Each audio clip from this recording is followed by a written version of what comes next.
दिल्ली विधानसभा चुनाव में सीएम योगी की काफी डिमांड है।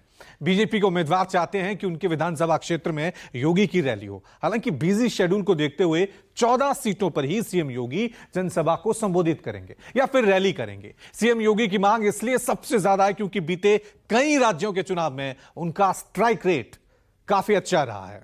देखिए रिपोर्ट।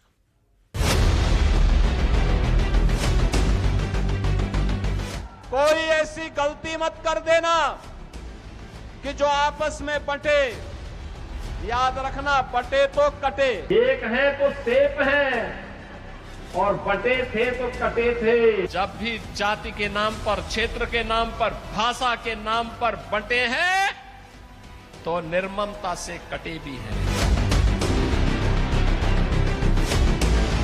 दिल्ली को यहां पर आम आदमी पार्टी की, केजरीवाल के नेतृत्व की सरकार ने नरक बना दिया है।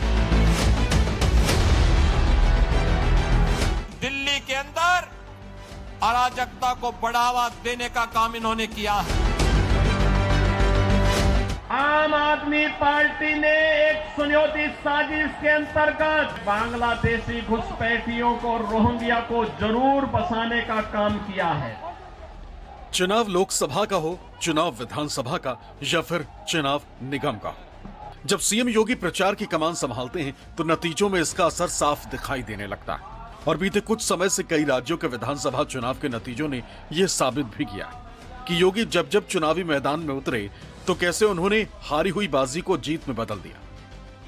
बटेंगे तो नहीं, एक रहेंगे, एक रहेंगे। विधानसभा चुनाव में भारतीय जनता पार्टी उत्तर प्रदेश के मुख्यमंत्री योगी आदित्यनाथ को एक ट्रम्प कार्ड के तौर पर इस्तेमाल करती है, चाहे वो किसी भी राज्य का चुनाव हो।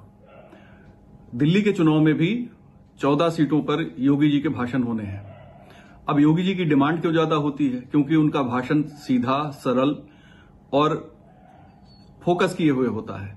वो जो कुछ कहना चाहते हैं बिना लाग लपेट के, साफ सुथरी सीधी भाषा में सरल शब्दों का इस्तेमाल करते हुए जनता को संप्रेषित कर देते हैं।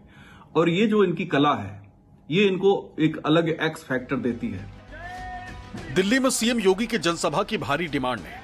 बीजेपी उम्मीदवार चाहते हैं कि सीएम योगी उनके विधानसभा क्षेत्र में जनसभा को संबोधित करें। इसकी एक वजह सीएम योगी का चुनावी स्ट्राइक रेट है।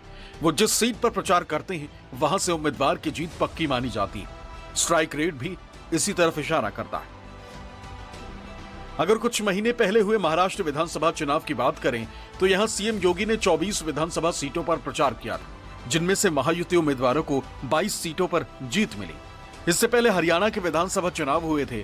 हरियाणा के 14 सीटों पर सीएम योगी प्रचार के लिए उतरे। हालांकि एनडीए गठबंधन को 9 ही सीटों पर जीत मिल सकी। जम्मू के विधानसभा चुनाव में योगी ने 4 सीटों पर प्रचार किया और चारों ही सीटों पर जीत मिली। यहां सीएम योगी का स्ट्राइक रेट 100% रहा। वहीं मध्य प्रदेश में भी स्ट्राइक रेट काफी अच्छा रहा। जहां की 29 सीटों पर सीएम योगी ने जनसभा की और 22 सीटों पर जीत का परचम लहराया था। योगी जी के जो भी भाषण होंगे दिल्ली में, वो बीजेपी के वोटरों को बूस्ट करेंगे, बीजेपी के आधार को बढ़ाएंगे। और आम जनता जिस बात को सोचती है उस बात को योगी जी अपने शब्दों में कह देते हैं। पहले कहा जाता था जहां न पहुंचे रवि वहां पहुंचे कवि। अब जनता के मन में जहां न पहुंचे दूसरे नेता वहां पहुंचते हैं योगी। इन राज्यों के अलावा त्रिपुरा में सीएम योगी ने 2 दिन में 6 रैलियां और रोड शो किए थे। इन सब में कमल खिला और राज्य में बीजेपी की सरकार बनी। हालांकि सीएम योगी दिल्ली में कमल खिला पाएंगे या नहीं, ये देखने वाली बात होगी। लेकिन प्रचार अभियान को धार देने में योगी आदित्यनाथ कोई कसर नहीं छोड़ रहे।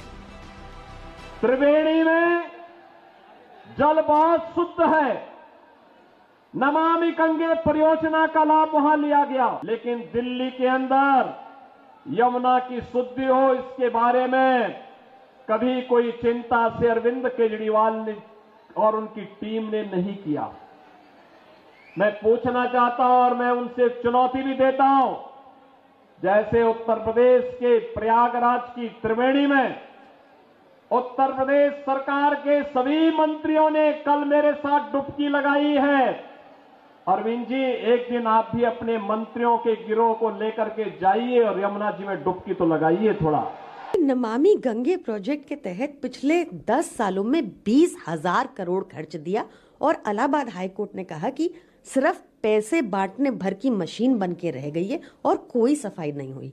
अरविंद केजरीवाल जी एक सच्चे नेता हैं। उन्होंने बताया कि उनके कौन से ड्रीम प्रोजेक्ट अधूरे रह गए। मैं योगी जी को चैलेंज करती हूँ कि वो मथुरा में बह रही गंगा, मथुरा में बह रही यमुना मैया में एक बार अपनी कैबिनेट के साथ डुबकी लगा लें। सुप्रीम कोर्ट ने हाल ही में कहा कि उत्तर प्रदेश में बह रही यमुना जी का हाल नर्क से बदतर हो गया है और 60 करोड़ का फाइन लगाया। इतना झूठ बोलते हैं भाजपाई।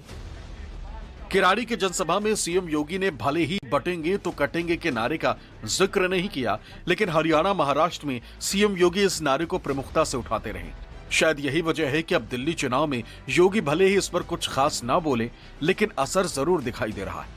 दरअसल कपिल मिश्रा के चुनाव प्रचार के दौरान ही बटेंगे तो कटेंगे के पोस्टर दिखाई दिए थे। सीएम योगी इस नारे की गूंज से ही बीजेपी को चौंकाने वाले नतीजे दिलाते रहे हैं। इसलिए अभी सीएम योगी की कई जनसभाएं होना बाकी, जिनमें इस तरह के नारे सुनाई दे सकते हैं। देश की जनता नकारात्मक राजनीति को, बांटने वाली राजनीति को पूरी तरह खारिज कर चुकी है। इसीलिए हम कह रहे हैं कि बटेंगे तो कटेंगे, एक रहेंगे तो सेफ रहेंगे। बीजेपी सीएम योगी के जरिए दिल्ली में हिंदुत्व, राष्ट्रवाद के मुद्दे पर अपना वोट बैंक मजबूत कर रही है, तो दूसरी तरफ अन्य राज्यों के मुख्यमंत्री और केंद्रीय मंत्रियों को मैदान में उतारकर दिल्ली में आपके मजबूत किले को ढहाने की तैयारी में। हालांकि बीजेपी की इन कोशिश का नतीजा क्या होगा, ये देखना दिलचस्प होगा। Bureau report, news 24।